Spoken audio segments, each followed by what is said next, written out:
Hi, and welcome to another edition of Right on Rangers Live, coming at you after a thrilling 9-7 Texas Rangers win over the Boston Red Sox in extra innings.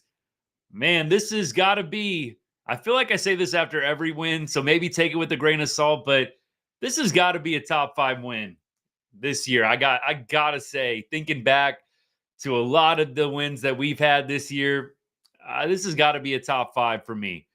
Just the way that the Rangers came back in this one, absolutely incredible. We're going to get into everything here in just a little bit. Always more fun to come on and do these lives with you guys after a win like tonight. But before we get into it too far, of course, y'all here Right on Rangers, we cover everything sports, but we put a big emphasis on all the teams we love from the great state of Texas, including the Rangers and especially the Rangers during baseball season. Want to say a special thank you to your support, all of the likes, views, shares, comments. Thank you for choosing Right on Rangers. There's so many different content options out there for Rangers baseball. Appreciate you choosing us. We will do our best to give you some great post-game analysis tonight. A lot of good things to talk about. A lot of good things, and that is a great problem to have. For once, it feels like the last 2 or 3 weeks has been especially tough on the diehards, on the big Rangers fans, myself included. So to get a win like tonight, let's go. Let's go. All right. By the way, hello to everybody tuning in, whether you're on TikTok, whether you are on YouTube, Facebook, Instagram, X. What's up? And thank you for tuning in. Tristan, haha, yes, we needed that win. We need that win. It was a long time coming, it felt like. 3-game losing streak. You lost the last game to the Yankees. You dropped the first 2 in Boston, little 3-game skid. Good to get a win. Go Rangers. Absolutely. And let's just go ahead and launch into some of the big time names that contributed to this one. So let's go in chronological. I think we got to start with Adolis Garcia having a 2-homer game, heating up on the East Coast. Last 2 games for Dolly weren't terrible, but Dolly 7 for 11 in New York.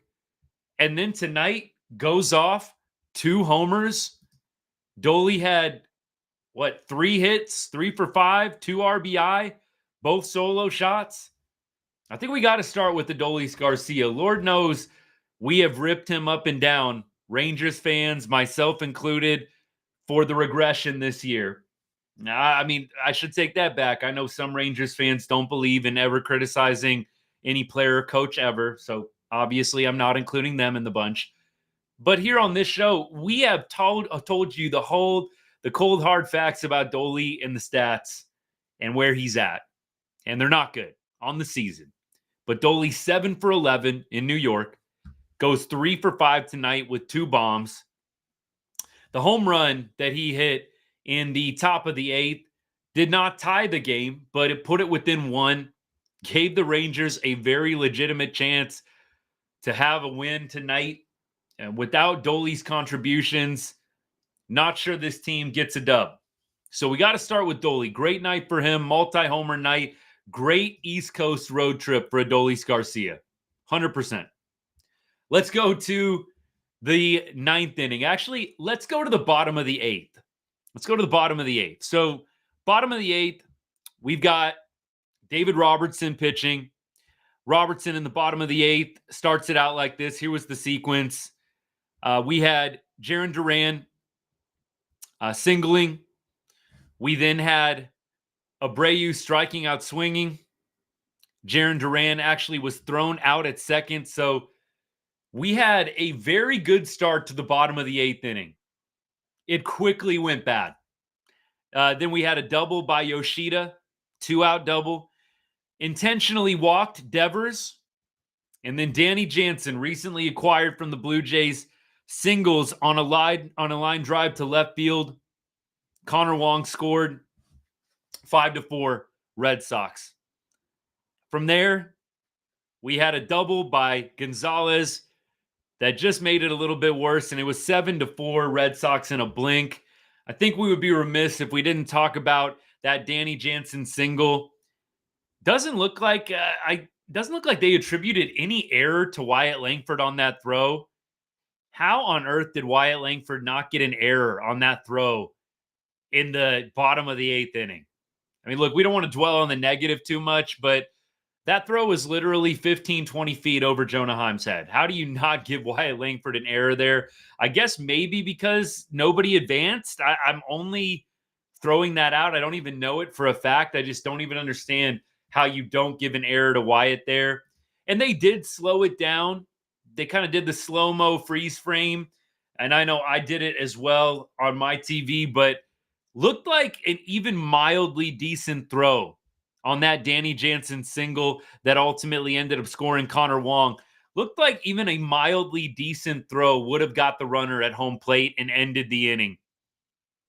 But Wyatt Langford airmails a throw that would have potentially cut down the go-ahead run for the Red Sox. It was not meant to be.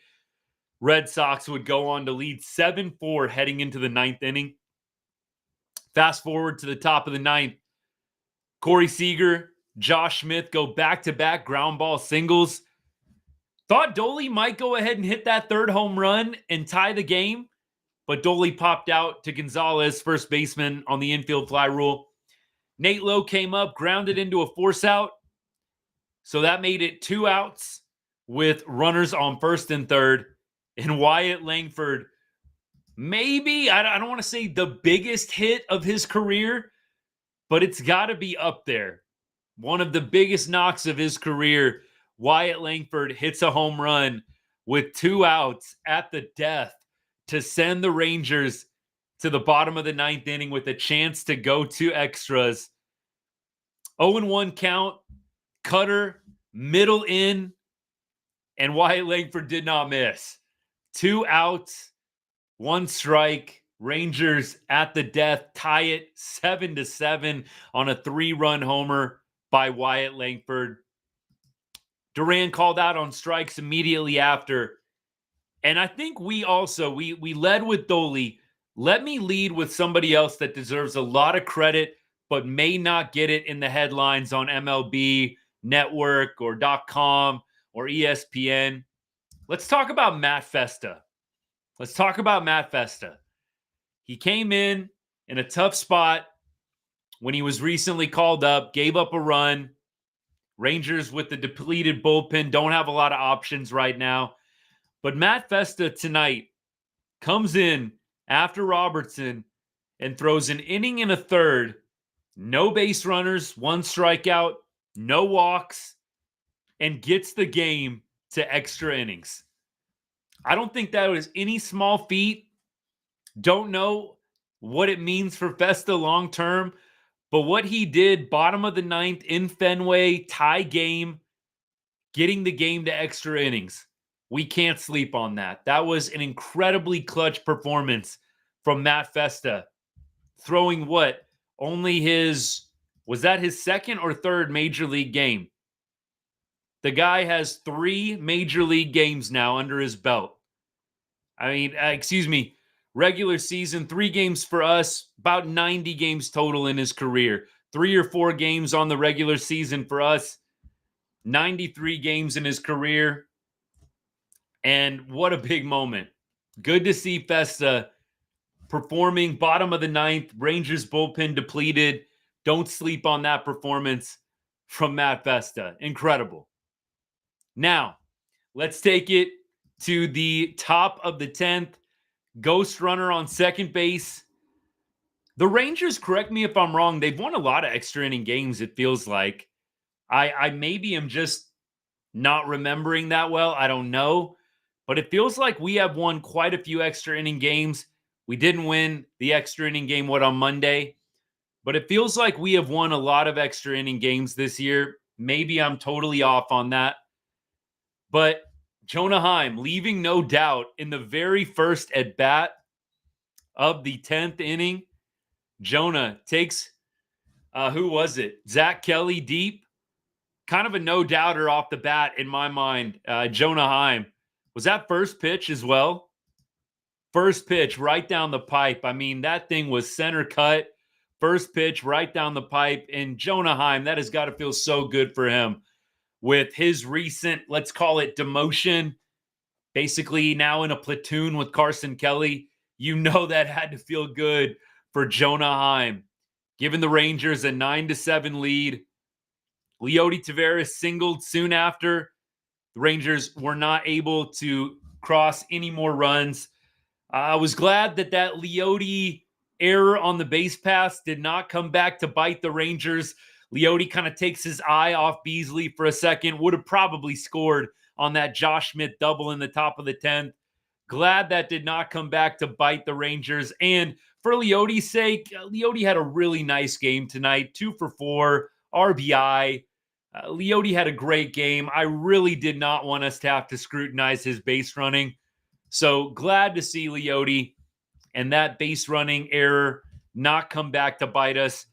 Kirby Yates comes in and of course, gives up no runs, even with the ghost runner rule. No runs, 1K, ERA now 102 on the year, 21st save. Kirby Yates perfect in save opportunities. Incredible season he's having. I'm going to get to comments because I know I've been putting y'all on hold for a little bit. I appreciate y'all hanging with me. Let me get through the comments here and kind of roll through. Natalie, what's up? Thanks for tuning in. Langford and Garcia with good games at the plate. Langford absolutely makes up for that bad defensive play. I mean, that was one of the worst throws I've probably seen from a Rangers outfielder this year. Leody's had some doozies. That was one of the most terrible throws I've probably seen from a Rangers outfielder. And in such a clutch moment too, right? Such a clutch moment. You needed just a halfway decent throw there. Could have been a 2-hopper. Just throw that one into the ground as hard as you can, and it probably has a better chance of getting the runner out at home than what Wyatt Langford had there. It's hard. You're on the road in a do-or-die situation, and Wyatt Langford doesn't make the play there. So for him to come up, get some redemption, incredible. Cue the I Like Texas music. I'm glad the boys are going to be heading back home. Twins are no slouch. It's going to be a tough series.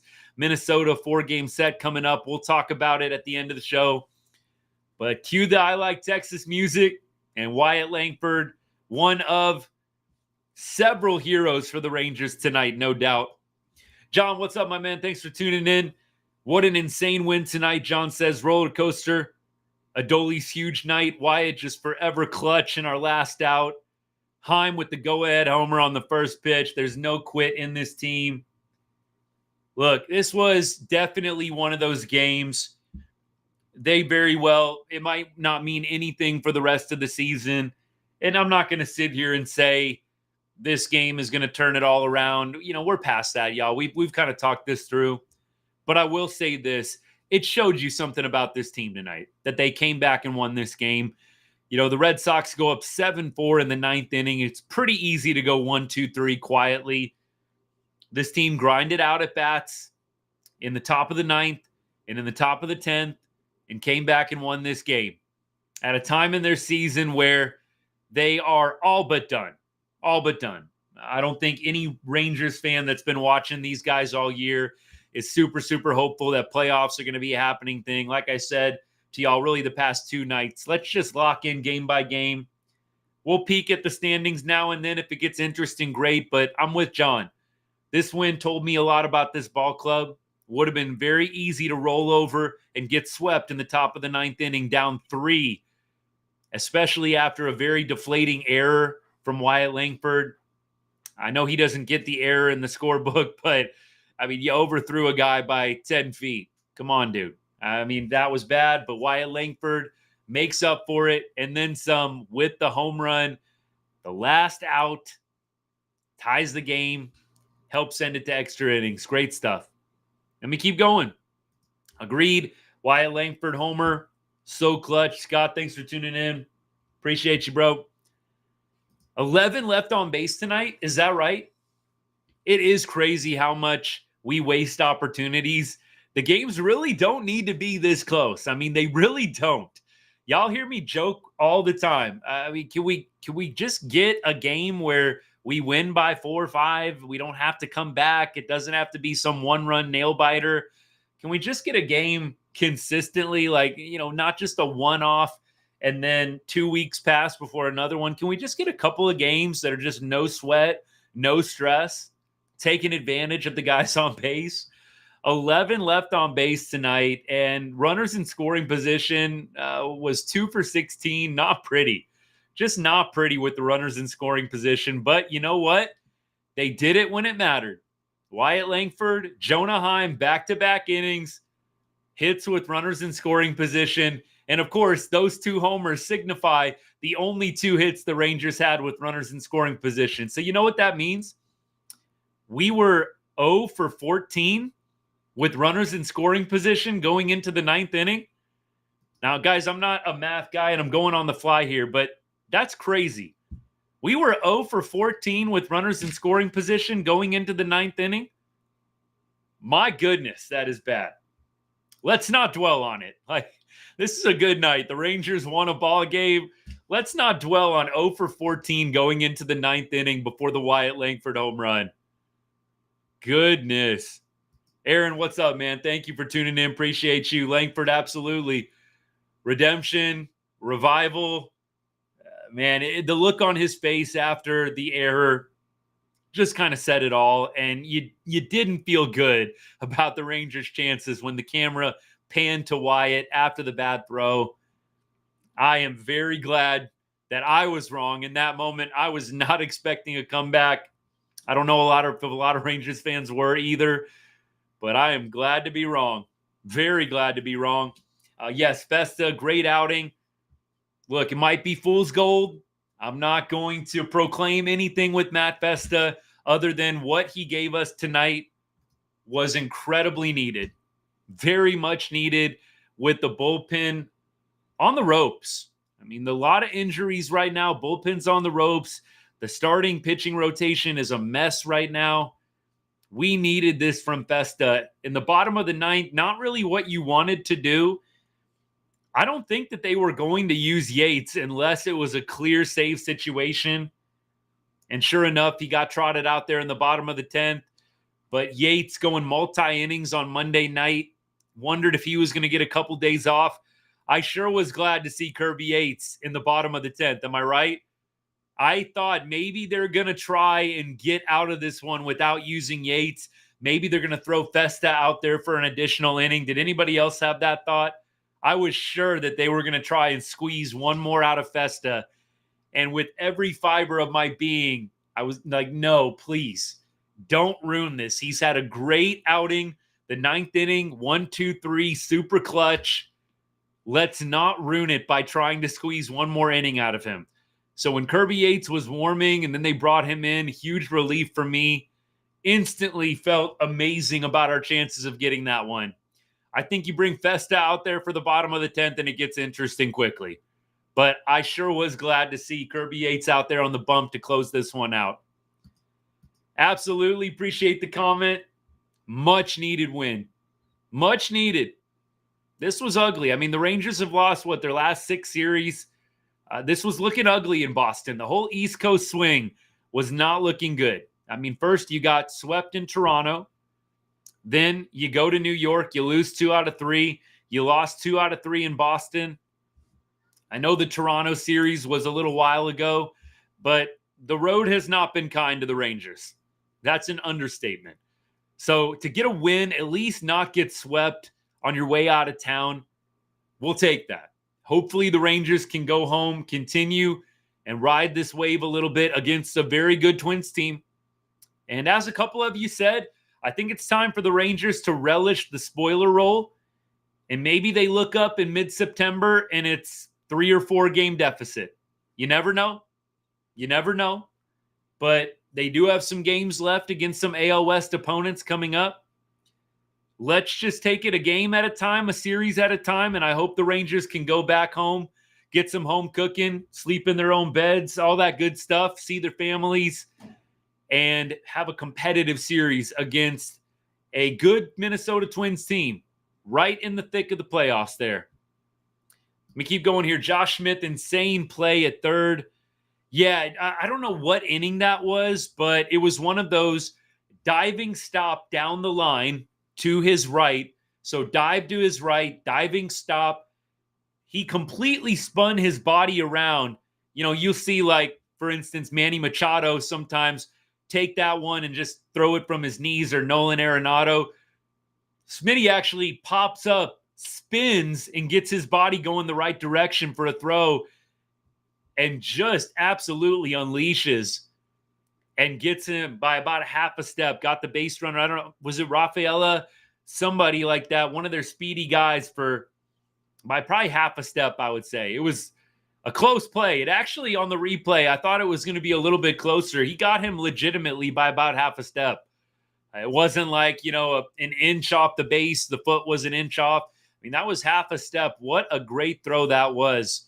I'm sure that one is going to be on some highlight reels, no doubt. I'm scrolling back and trying to see if I can find the situation, if MLB put that one up. Doesn't look like they did, at least on their highlights of the game so far, at least the ones that I'm scrolling through. Yes, they did. Never mind. Josh Smith here. That was in the bottom of the second inning against Rafaela. If you got time, go and watch that Josh Smith replay. Bottom of the second inning, Rafaela up to bat. Incredible diving stop and throw to boot. John, thanks for bringing that up. Appreciate it. This is an interesting comment here. Thanks for tuning in. TV stat, first win after trailing for 8 innings. First win. So you're down the first 8 innings. You trail the entire game, and in the 9th, you come back and win it. Very cool. Like I said, this has got to be a top 5 win. At some point, y'all, I'm going to stop being lazy. This is a really busy time for me right now, busy season in the fall. But I'm going to stop being lazy and look some of this up. Like, go back through, look at the wins, and rank the top 5 wins of the year. I want to do that at the end of the year. Make a video about it. Add in all the highlights. Just have some fun with it. It might be a little bit longer than the minute videos we put out, but I just want to enjoy some of the best wins of the year. So I think I'm going to probably put that together in September. I've already got a couple in mind. I think this one's got to be up there. This one's got to be up there. The White Sox game, even though it's the White Sox, the Wyatt Langford walk-off, I think that one has to be one as well. There's a few others that come to mind. I'm not going to spoil it all, but this has got to be up there. Top 5 win this season for me. 7-2, John says, in extra innings, I believe, including the win tonight. Thank you for looking that up. I knew that we had only lost like 1 game in extra innings out of almost 10 going into Monday's game. So we dropped Monday in extras, 2 losses. Rangers do have a very good record in extras, and that's good to see because I feel like in the past seasons, it's been almost the opposite. I feel like the Rangers this year have been very good in extras for whatever reason. Well, let me get a little more specific here. Not for whatever reason. It's because the Rangers have Kirby Yates, and Kirby Yates has a knack for wasting ghost runners on second base in extra innings. He's a huge reason why we are so good in extras, and tonight was a prime example. He comes in, ghost runners on second. 2-run lead in extras is definitely a safer lead than 1, no doubt, but still, you would expect the Red Sox to be able to at least score the runner on second. Most major league teams should be able to do that, just playing small ball. But nevertheless, for him to come in, no hits, no runs with the ghost runner on second, Yates has done that a number of times this year. Number of times. Thank you for those stats, John. I appreciate you. Richard, what's up, my guy? Thanks for tuning in. Been a little while, or maybe just a while since you commented, but thank you for watching the show. I appreciate you. Langford Rookie of the Year.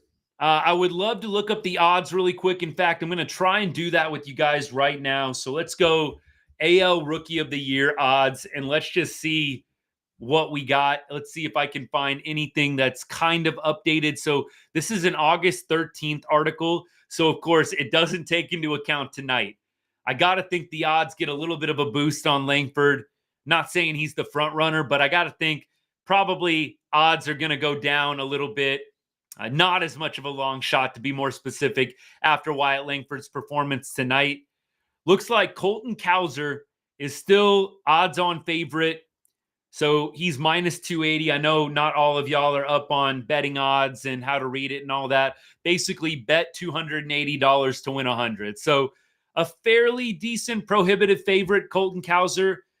Gill, I believe I'm saying that right, for the Yankees, the pitcher, about 4-1 odds. Austin Wells for the Yankees is 8-1 odds. Rafaela and Abreu for the Red Sox are both about 22 and 28-1.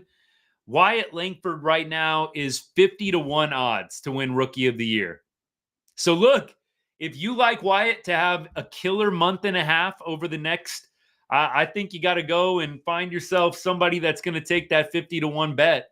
I don't know if it's going to happen. I would probably say I kind of doubt it at this point. Do I doubt that Wyatt can have a good rest of the year? No, I don't doubt that at all. I think it's very possible that he's going to have a great rest of the year. But winning the Rookie of the Year, I do think is going to be difficult for him at this point. Now, let's look at Colton Cowser's numbers. So Colton Cowser right now for the Orioles, his stats on the season, Cowser is hitting 247, 18 bombs, 55 RBI. So 247, 18 bombs, 55 RBI. You compare that to Wyatt Langford right now. Let me just read you Wyatt's stat line. So Wyatt batting 242, 7 homers, 47 RBI. So you figure he's about 10 RBI behind Cowser. Home runs are lacking. He does have the stolen base thing going for him.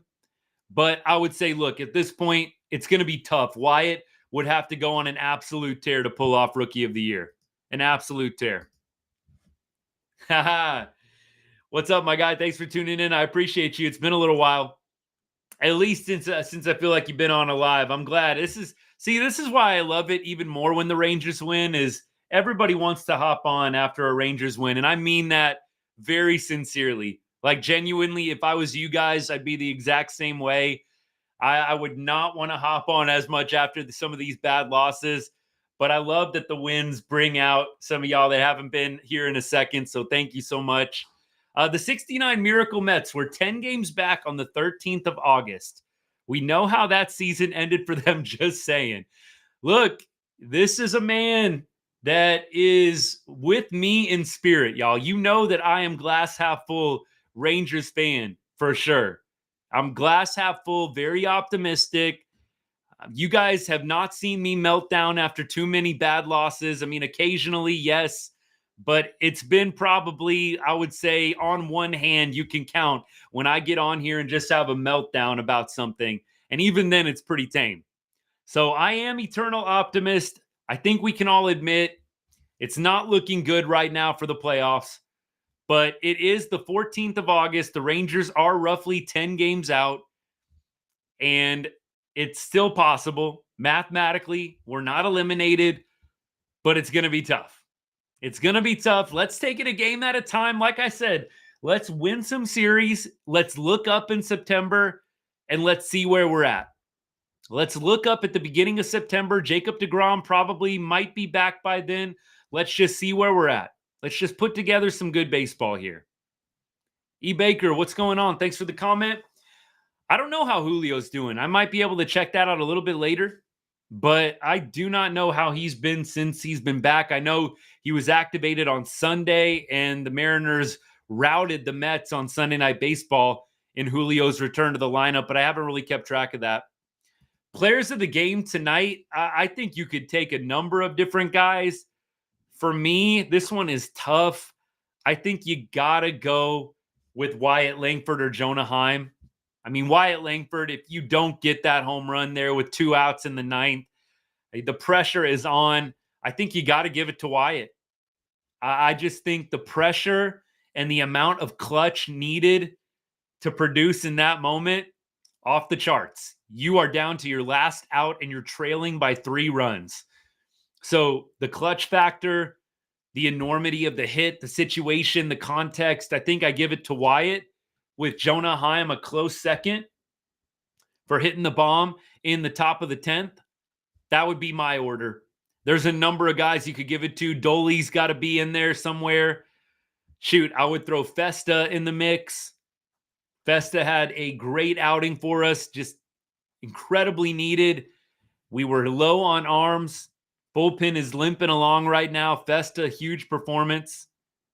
So it's hard. Player of the game tonight is tough for the Rangers, and that's a great debate, a great problem that we can have going back and forth about who was player of the game tonight. I think Langford comment says has a better chance of having a silver slugger in his career than a gold glove. It's early, and he has so much raw talent and ability, speed, power. I think you can really refine some things in Wyatt's game, which is the scary thing about him. And I think a lot of Rangers coaches and a lot of the front office has said as much about him. I think he just has so much just God-given raw talent and ability. And I think that he is going to continue to get better. Give him an offseason and give him a full year comfortable in a role. You know, rookie season can always be a little bit tough. Some guys kill it. Some guys are up and down like Wyatt's been. I think Wyatt can still get better, and that's kind of scary considering what we've seen from him so far. But if I was betting, yes, I would say I would bet on Wyatt to get a silver slugger before a gold glove, no doubt. Did the Mariners lose today? Okay, we're going to check out scores here in just a little bit. So we'll check things a little bit towards the end of the show, but looks like Mariners lost in extras. Unfortunately, the Astros just keep winning games, y'all. They what? How many is that in a row? Is that 7 or 8 in a row now? Oh, my goodness. That's crazy. Astros just can't lose right now. It is what it is. You can't control it. The Rangers had their shot against the Stros. You can't control it now. That's why I say look up in September, the second week or something like that. Maybe it'll be a 3-4, something like that. And look, you're still technically in it. But let's just enjoy each game. Take it a series, one game at a time, all that good stuff. Baseball Network, what's up? Thanks for tuning in. We needed this. 100%. Let's go. 100%. Let me keep on going here. Gio, thanks for tuning in. Rangers win. Go Rangers. Yeah, 8-game winning streak for Houston. Not good. Not good. 8-game winning streak. They're winning at just the right time. Really going for the knockout punch. I mean, I know it's not that easy in baseball going for the knockout punch, but I wonder if they looked over at what we were doing, losing just seemingly every game, it felt like, and just saying we gotta take them out right now and go on a run. And that's what they're doing. That's what they're doing right now. Aaron, I'm sorry. I know I'm a little bit behind. What did I miss on here? Did I mispronounce something? My bad if I did, y'all. I try my best, but my bad if I mispronounced somebody's name or something like that. Let me keep going here. Do you feel that Bochy is going to stick around for his final year? I guess it's definitely a possibility that he could retire. I feel like that he's going to do the final year of the contract. I can't see him skipping out on that. I think that he'll want to leave the game a little bit better than he did when he was with San Francisco. It's tough. You know, you win in your first year with the Rangers and you don't want to hang it up, but man, that would have been the perfect storybook ending for him, winning the World Series with the Rangers. I don't know. Boch kind of went out a little weird with the Giants. I wonder if in his mind he wants to leave the game on a little bit of a better note than what he did with San Francisco. And look, I'm not trying to tarnish his time in San Fran, but let's be real. At the end of Bochy's years in San Fran, the team had some struggles. He didn't go out, a winner, a championship winner or anything like that. Of course, the body of work speaks for itself, but I just think Boch probably wants to go out on a little bit of a better note than what the Rangers have done this year, if I had to guess. Let me keep going here. We have a few things in the box score I think that we can lock in on. We talked about Doley, the 3-hit night. Langford, 3-hit night as well for him. 3 RBI, 5 RBI between Garcia and Langford. You love to see it. Carson Kelly with the knock tonight. Look, Jonah Heim does become the big hero in the top of the 10th, but Carson Kelly continues to just give you solid play in my mind. I think that regardless of what Jonah did tonight, I do feel they're going to continue to give Kelly ABs. Hopefully they can just mix and match well, but I think Carson Kelly is giving us some solid production from the bottom of the order. We also had Josh Smith 3 for 6 tonight. He had 2 doubles on the night as well, so 5 total bases for Josh. Siegs 1 for 5 with the walk, so on base twice. Simeon 1 for 6. We had a number of great performances tonight in the lineup. I already complimented Leote 2 for 4, and Leote also had a sac fly earlier in the game. So in my opinion, 3 productive at-bats from Leote tonight. I really feel like Leote's been on a good little clip here. We know how streaky the man can be, but Leote quietly hitting 318 in his last 7 games. I mean, that's a quiet 318. I know that the Rangers and how they've been doing on the field, the results make it a quiet 318, but good to see Leote putting up numbers like this right now. When Leote's going well, it definitely makes the bottom of this order a lot more helpful. Turning over the order, turning over the lineup, getting the Rangers, big boppers, some opportunities. So Leote going 2 for 4 tonight with a sac fly. Great day at the plate from him. He just sees Houck really well. I mean, he just sees Tanner Houck really well. Hit the home run off him their last time that they faced each other. So good for Leote tonight. And a couple other things too. You look at the box score. I think a couple other notables. We have a few other guys. Dane Dunning, I think we have to talk about. I think Dane had a really good start tonight. A little bit marred by that 6th inning. So 6th inning, Dane gives up a couple. So the stat line doesn't look great. But Dane, I thought, had a really solid outing and threw the ball well. It was a great bounce back for him after several appearances in a row just not looking good at all. I mean, Dane, tonight, he threw 76 pitches. So he was cruising through the first 5 innings. 5 innings, only had allowed 2 runs. That's a great start for a guy like Dane Dunning. And maybe, just maybe, they would have sent him out there anyways, regardless of the status of the bullpen. But maybe you get those 5 solid from Dane with a healthy bullpen behind, and you say, look, Dane has not given us something this good in a while. Let's take him out after 5, and let's let him end on a positive. Kind of like Urena and a couple of other pitchers recently. It's like you got to have them continue on and give you more length because of the bullpen situation and the starting pitching situation. But like Urena's start, you would have really liked to have seen Urena maybe get pulled before he gave up the big hit with bases loaded. But he had to go, had to eat up some innings. And I think it was similar tonight. Dane Dunning, you might like to see him even with the low pitch count. He gave you 5 quality. Now you turn it over to somebody else in the bullpen, but you leave Dane out, or you leave him out, or you take him out of the game with a good taste in his mouth. Unfortunate, he gives up a couple more in the bottom of the 6th, but you know what? He kept us in the game by and large. It was 4-3 when he left the game. He kept us in the game. I think you got to focus on that positive 100%. Robertson, let's talk about him. We don't want to dwell on the negative, but Robertson has been a little bit off of late. I think that's fair to say. Over his last 7 games, 4.91 ERA, 2.18 WHIP, allowing over 2 base runners an inning. I don't know if the workload is catching up with Robertson. I don't know what it is of late. Maybe it's just some mechanical stuff that needs tweaking. Who knows? I'd be interested to hear what David Robertson himself would say. Don't know if they bothered to ask him the question. Dave, what do you think? What do you think's been going on lately? Giving up a little bit more runs. Have you pinpointed anything? Again, I know these are hard, maybe awkward questions to ask, but I feel like you have to in the media. If you're going to be a Rangers media, MLB media person, ask some uncomfortable questions at times. I mean, I don't know.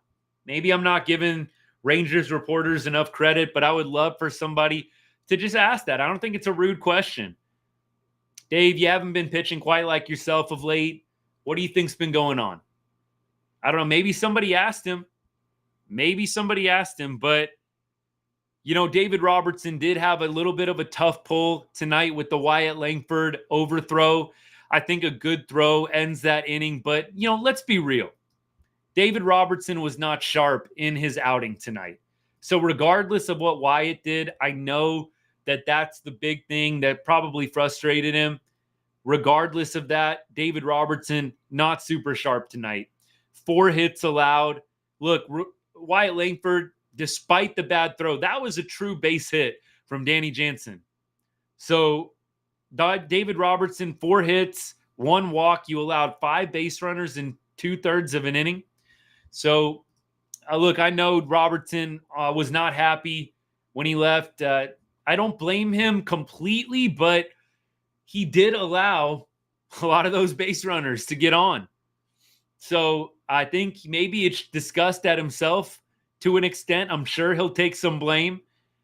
But Wyatt Langford makes a mildly decent throw, and Robertson gets out of that inning unscathed with no earned runs. But nevertheless, Robertson has not been sharp of late. I really don't think there's any way around that. He, I think, has been asked to do a lot for the Rangers this year. So I really can't blame him and his struggles right now. I think what you might be seeing is it is August. It's the dog days of summer. David Robertson has logged some miles at the back end of this Rangers bullpen. And you might be seeing a little bit of fatigue. Maybe. You might be seeing a little bit of overuse setting in. I don't know. Who knows? Maybe it's just a little mechanical thing that Robertson can tweak. But it's been tough to see a guy like Robertson, who's been such a grinder for us all year, struggle a little bit of late. I do hope he can bounce back and get back on track. We have a Houston fan sighting. Oh, geez. You know what? Everybody's welcome. I always say that, but why would you want to hang out? The last thing and the last way I'm spending my time is in a Houston Astros live. But to each their own. You do you. I appreciate the views, the support. Thanks so much. Have fun in the comments section. All right. I think we could start putting a bow on this game tonight. Gotta love a 9-7 extra inning Rangers win. Doley, Langford, and of course Jonah Heim all going deep tonight for the Rangers. Josh Smith, multiple extra base hits. You just love this performance from the Rangers late. It was not a great and awesome offensive performance all the way around. Like I said, the Rangers were 0 for 14 with runners in scoring position before the Wyatt Langford and Jonah Heim home runs. It was not a great offensive night for the Rangers, regardless of the fact that they put up 7 runs going into extras. There was 4 going into the 9th inning. But sometimes this is how you got to win. You got to win a little ugly, and you get a couple big knocks late, and it feels like an outstanding, incredible game where everything was perfect and flawless. So that's what winning does. It covers a multitude of errors, it covers a multitude of shortcomings, and the Rangers do get that 9-7 win tonight. In extras, in the top of the 10th, Rangers score 2 runs on a Jonah Heim home run after a Wyatt Langford 3-run bomb ties the game. Lots of clutch tonight from the Rangers. Something you have heard me time and time again rail on this team for, not being clutch. The 0 for 14 with runners in scoring position tells you a little bit. But Wyatt Langford, Jonah Heim, 2 big swings today. Gotta love it. Gotta love it. I hope the Rangers do at least catch up to Seattle too. I really do hope so. Hopefully that can be in the cards. We'll see. I'm trying not to worry too much about the teams ahead of the Rangers right now, but it's hard not to. The Rangers, this is what they do. They get your hopes up. They have a great game like tonight, and you're like, why couldn't this be happening all season long? They get your hopes up, and then they bring you back down to earth fairly quickly. Offense, I agree, though, has not really clicked at any point consistently this year. Maybe it'll happen in August and September. Tristan says, we'll tie it. And yeah, we'll see. We shall see. I don't know. I'm not trying not to worry too much about who's in front, but it's hard. It is hard. All right, let's look at the game for tomorrow. And by the way, if you got anything else from tonight's game you want to throw in the mix, questions, anything like that, please send it my way. I'd greatly appreciate it. But let's start looking at the Twin series. Don't know if they've announced a probable starter for tomorrow. Looks like Bradford is the guy. Bradford will be starting tomorrow. Ober will be starting for the Minnesota Twins. 7:05 Texas time start. Looks like there are a few Rangers players with some decent numbers against Ober. Marcus Semien is hitting 5 for 9 with 2 bombs. You've got Robbie Grossman, who I don't know if we're going to see tomorrow with Ober being a righty. Robbie Grossman, though, is hitting 5 for 8 off Ober in his career. Who knows? Maybe we get a Robbie sighting with those numbers. Nate Lowe, 1 for 4. Corey Seager, 1 for 4 with the home run. Josh Smith, 1 for 4. Leote, 1 for 5. Kind of a mixed bag, but Semien, the notable. Corey Seager with the home run, 1 for 4, the notable. On the other side, the Twins against Bradford. You've got 5 ABs collectively against Bradford from the Twins lineup, and everybody is 0 for 1. So Castro, Farmer, Jeffers, 0 for 1. Margot, Vasquez, Wallner, all 0 for 1. So Cody Bradford has not given up a hit to any Twins batters in his career. Maybe that can continue tomorrow night back in Arlington. Rangers on a happier flight, perhaps. I don't know if you can be super happy losing 4 games on the road trip on this East Coast swing, but a little happier, I will say, with the way that they won tonight. You got to celebrate and have fun with wins like this, no doubt. So that is the pitching matchup for tomorrow. Ober versus Bradford. And Rangers are actually one of only, I believe, 7 games total, including the Rangers game. The Astros are off tomorrow, so it would be an opportunity for us to gain a half game in the division, y'all. I'll stop. Mariners play the Tigers, though. So that is the end of their 4-game set. So Mariners Tigers will be a day game, and Astros off. Rangers Twins tomorrow night, 7:05 Texas time start. Friday night, the Rangers will be trotting out Andrew Heaney. Saturday night, the Rangers have not announced a starter quite yet, and I would imagine the same for Sunday night. So the Twins have announced all their starters for this series with the Rangers. Rangers have Bradford and Heaney, so throwing back-to-back lefties against the Twins. We'll see who they decide to throw out there Saturday and Sunday. Evo likely going to be missing a couple of starts, I would presume. Although I know that the big thing with Evo is the innings count, with him needing a 300 inning threshold between the last 2 seasons, right?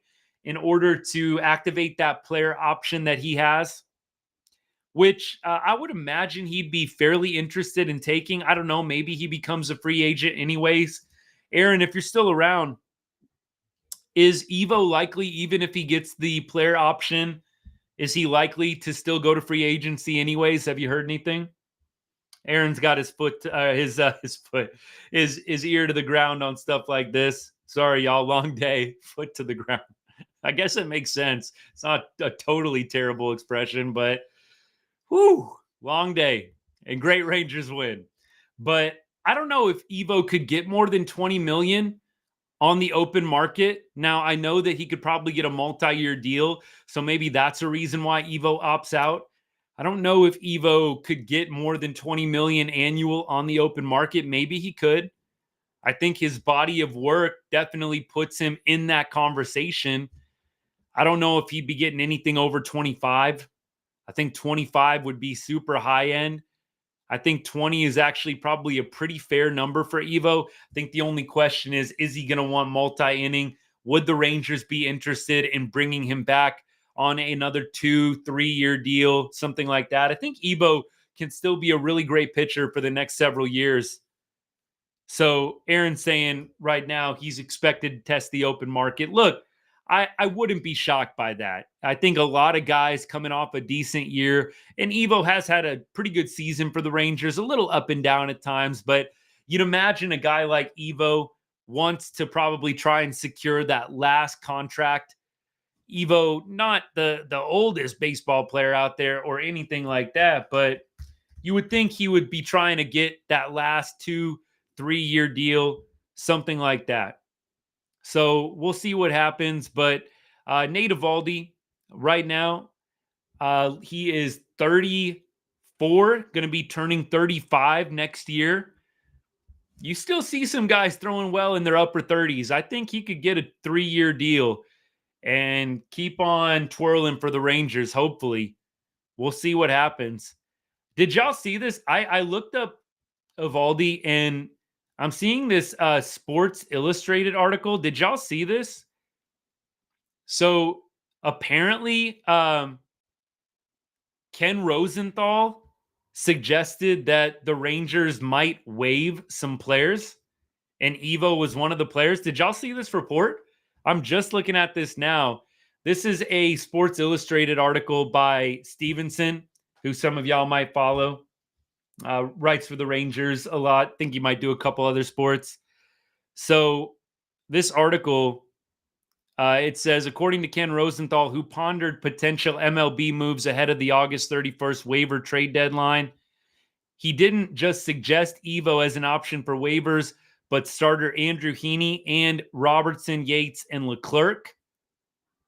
So Rosenthal, I don't think this is based on anything Chris Young has said, but Rosenthal suggesting we waive all of these players, I think he might be trying to just get clicks.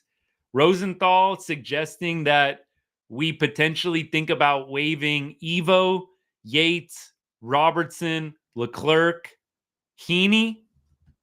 I could see Leclerc. That's about the only plausible one to me. I do not think for a second the Rangers are waiving Nate Eovaldi. That move would shock me. I mean, that is just a terrible look. I don't think the Rangers are going to be waiving Nate Eovaldi or Andrew Heaney or any of those guys. I don't think there's really a whole lot of benefit in doing it. Shed salary, I guess, but I don't know. Maybe somebody in here thinks that's a great idea, but Ken Rosenthal toying with the concept of the Rangers waiving a bunch of players before the trade deadline as a way to save money. But even he acknowledged it would make the Rangers look very, very cheap. So I think he figures if the Rangers waived 4 of those 5 pitchers that I just said, they would save about $6 million. Look, I don't think that's worth looking cheap and doing your players a little dirty like that, unless one of them just really wants to get waived. Like, I don't know if Evo came to you and said, hey, I want to get put on waivers. I want to go to a postseason team and I want to see if a trade can get worked out. Okay, great. Great. But if none of those guys are wanting to get waived, I have no idea why you would do it to try and save yourself 5 or 6 million. I might waive Leclerc. That's about it. I mean, Aaron, I do agree. Look, I'm not all over Ken Rosenthal stuff. Honestly, this is the first I'd seen this all day long. And it just so happened that I Google searched Evo just to see how old he was. And Ken Rosenthal's suggestion, we'll call it, popped up. But I do agree with you. A lot of it is very clickbaity. And so I'm not a big fan of buying into everything that they say either. So I absolutely would be a huge, huge detractor from doing anything related to what Ken Rosenthal just said. That's not the look you want for your organization. Waiving a bunch of solid veteran players, especially if they don't want to leave, just to save a couple of bucks because you missed out at the trade deadline because you decided to hold instead of sell, which, by the way, at the time, I don't think was a ridiculous decision. In hindsight, it doesn't look great. We probably should have sold some more guys, but I hope that doesn't happen. Really hope not. All right, y'all, I'm going to wrap things up here.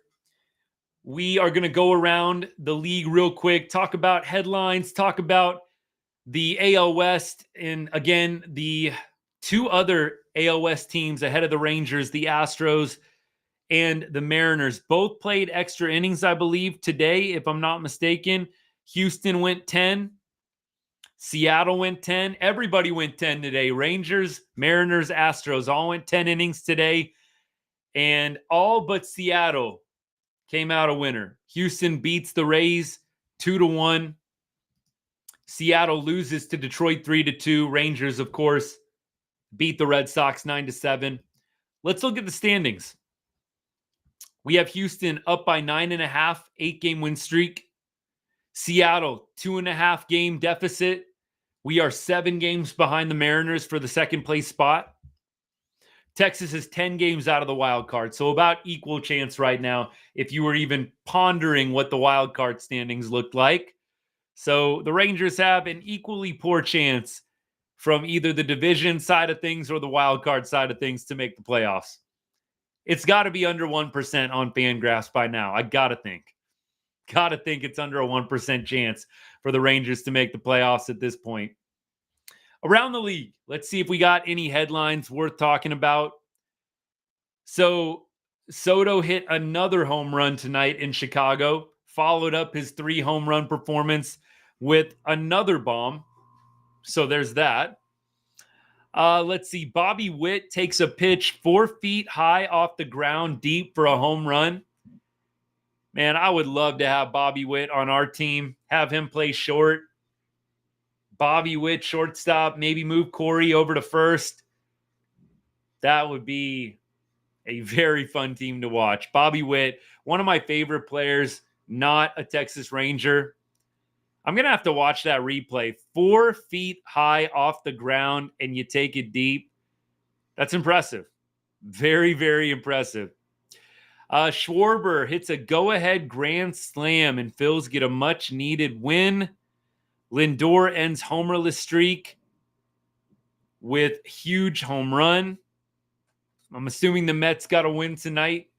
They were kind of fading a little bit, but they're playing the A's right now. Looks like they won 9-1 today. That's about it. Not a whole lot else going on around the league tonight. So let me go ahead and let me check things out on comments one more time. A couple of people on the live. Yeah, I see, by the way, Tiger's Takes, what's up on TikTok? Appreciate the comments. Sorry, sometimes I miss out on y'all. I get into it. Let's see. JJ, what's up, man? Thanks for tuning in. Thank you for all the comments on TikTok, y'all. Today, I think I got a little too excited with this Rangers victory. Forgot about y'all for a second. So a couple of comments I'll read through. So first of all, one of the comments basically just saying, yeah, don't want to waive any of the players. Bring Kumar Rocker up. I'm interested to see who they bring up in September. I think that's going to be really interesting. Who are the Rangers going to bring up in September? I don't know if they're going to bring up Kumar, but I really don't know. I don't think that they're going to try and rush him. Tiger's Takes on TikTok says, how much money are you down so far? I think we're back up because the Rangers were underdogs, but we're right around like 1,100, 1,200 down right now, y'all. It's not pretty. It's not pretty right now. But I'm hopeful the Rangers can end on a positive note. As I like to do to make myself feel better, you do the math.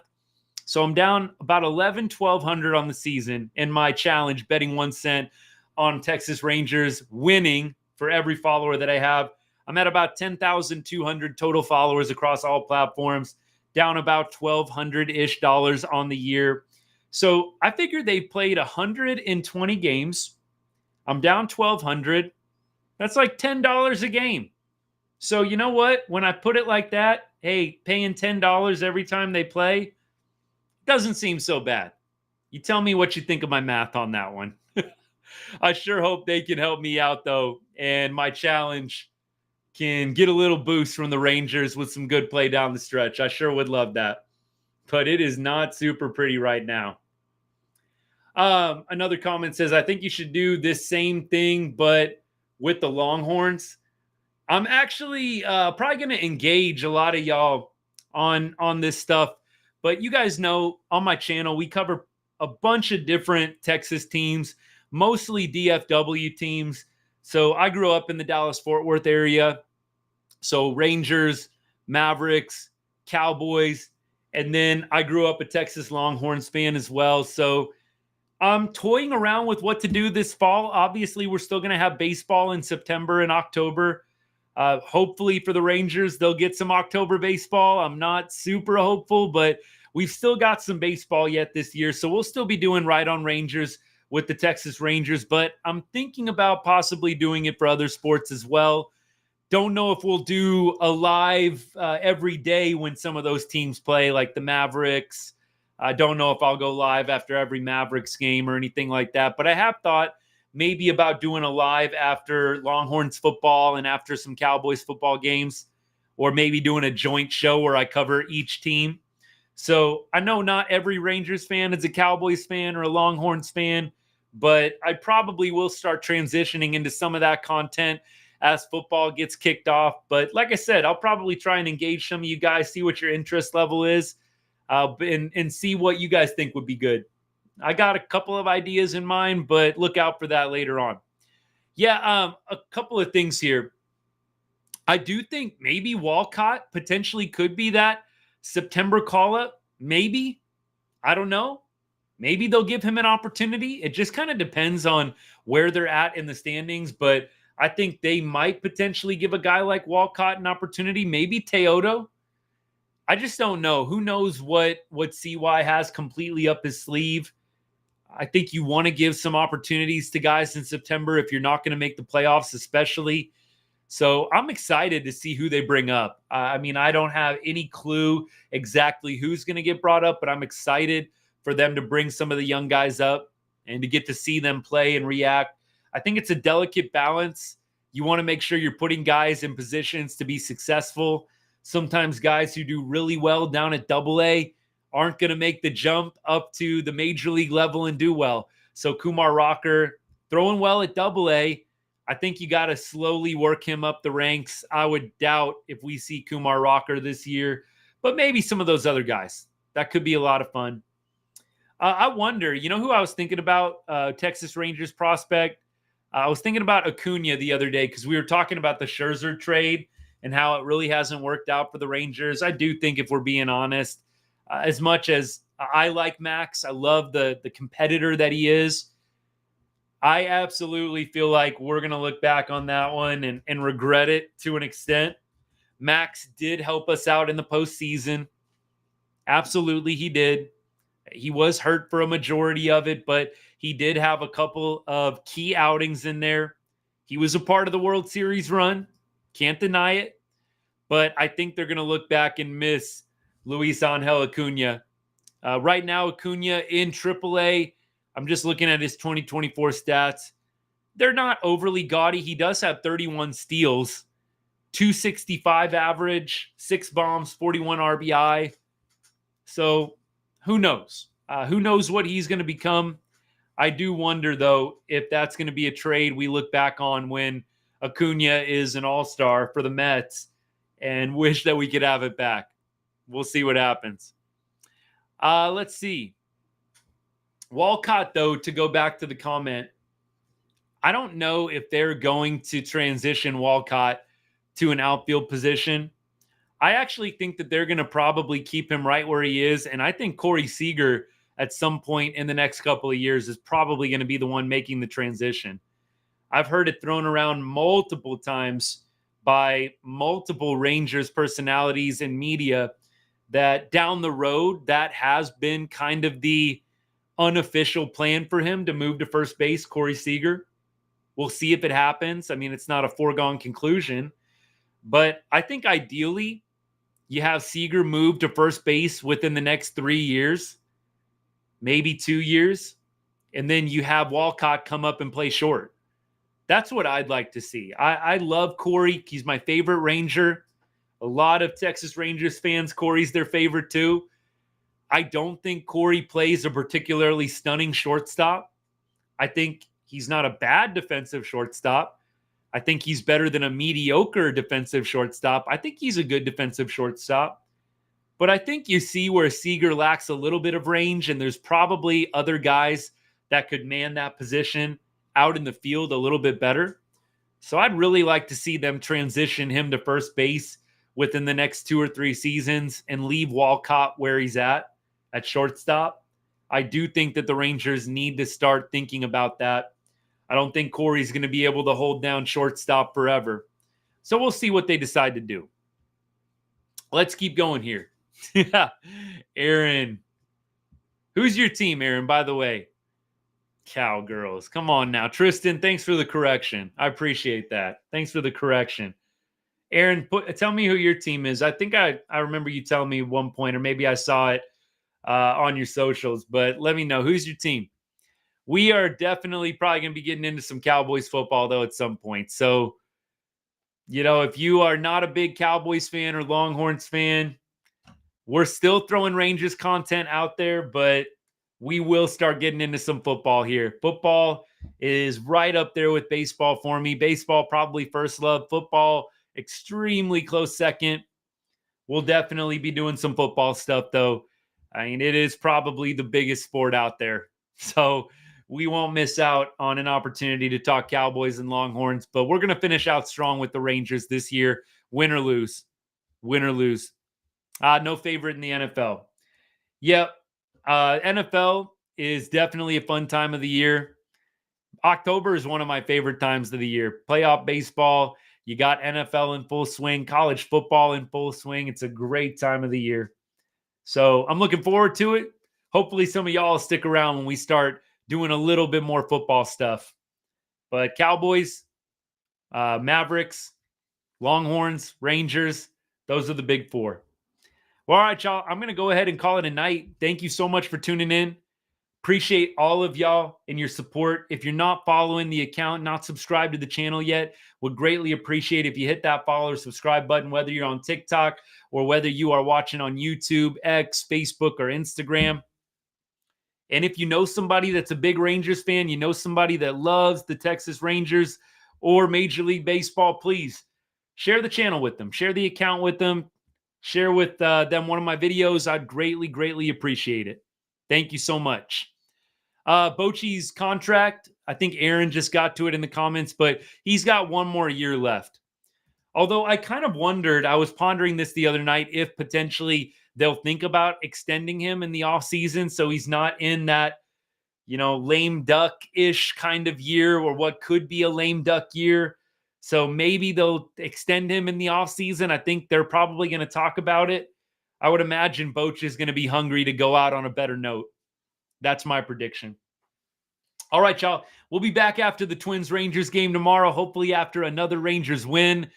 4-game set with the Twins, so we will look to probably go live during some of the games, maybe this weekend, like on Saturday or Sunday.